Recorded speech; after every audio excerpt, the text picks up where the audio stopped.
welcome to my YouTube channel. Pada video kali ini kita akan membahas tentang zat dan wujudnya.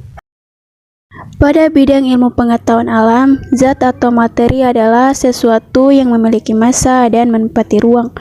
Suatu zat karena sifatnya memiliki massa dan menempati ruang. Artinya, zat yang memiliki massa jenis yaitu massa per volume dari suatu zat. Berdasarkan wujudnya, zat dibagi menjadi 3 jenis, yaitu zat padat, zat cair, dan zat gas. Zat padat adalah bahan dalam bentuk keras, bentuknya tetap dan tidak berubah. Ciri-cirinya, bentuknya tetap, volumenya tetap, dan massanya tetap. Contohnya itu seperti batu, kayu, dan besi. Zat cair adalah bahan dalam bentuk yang mudah mengalir dan mencari tempat yang terendah, bisa dianggap sebagai antara bentuk padat dan gas. Ciri-cirinya bentuknya berubah sesuai tempatnya, volume dan masanya tetap. Contohnya seperti air, minyak, dan jus. Zat gas adalah zat atau benda yang memiliki volume dan bentuk yang selalu berubah-ubah sesuai dengan tempat atau wadahnya. Karakteristik dari zat gas ini tidak dilihat namun dapat dirasakan, dan pada umumnya gas tidak berwarna. Ciri-cirinya bentuknya dan volumenya berubah sesuai tempat, massa tetap. Contohnya bola, balon, botol kosong, ban motor, dan lain sebagainya. Perubahan zat dibagi menjadi dua, yaitu perubahan kimia dan perubahan fisika. Perubahan kimia adalah perubahan zat yang menghasilkan zat jenis baru. Contohnya pembakaran, peragian atau fermentasi. Yang ketiga, korosi atau perkaratan. Yang keempat, pelapukan.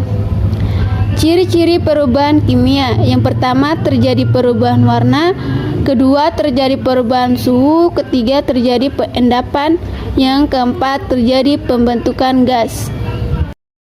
Perubahan fisika.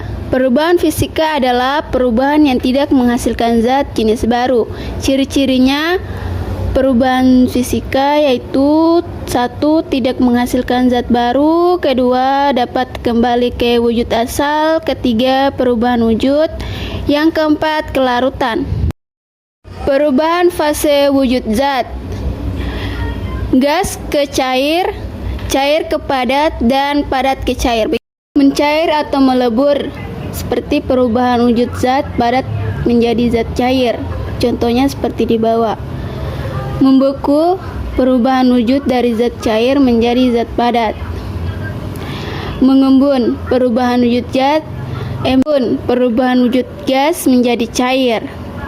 Menguap, perubahan wujud cair menjadi gas. Contohnya seperti di bawah.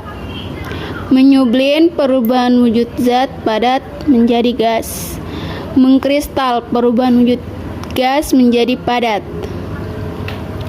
Partikel zat. Partikel zat adalah bagian terkecil zat yang masih memiliki sifat zat tersebut. Contohnya seperti di bawah. Partikel zat padat. Ciri-cirinya: jarak antar partikel berdekatan.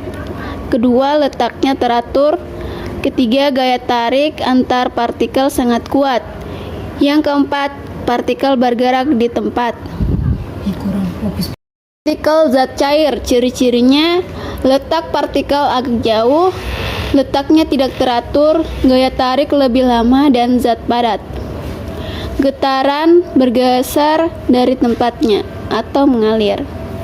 Partikel zat gas. Ciri-cirinya: jarak partikel berjauhan, letaknya tidak teratur, gaya tariknya sangat lemah, partikel bebas bergetar. Gaya antar partikel zat. 2 macam gaya tarik-menarik antar partikel, yaitu kohesi adalah gaya tarik-menarik antar partikel sejenis, seperti embun. Yang kedua, adesi adalah gaya tarik-menarik antar partikel yang tidak sejenis.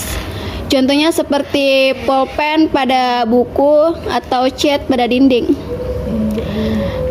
Meniskus, permukaan zat cair. Meniskus adalah peristiwa melengkungnya permukaan zat cair karena pengaruh gaya adhesi dan kohesi.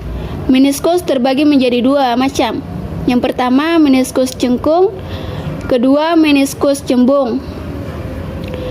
Meniskus cengkung adalah permukaan zat cair yang berbentuk cekung. Contohnya, permukaan air pada pipa kapiler.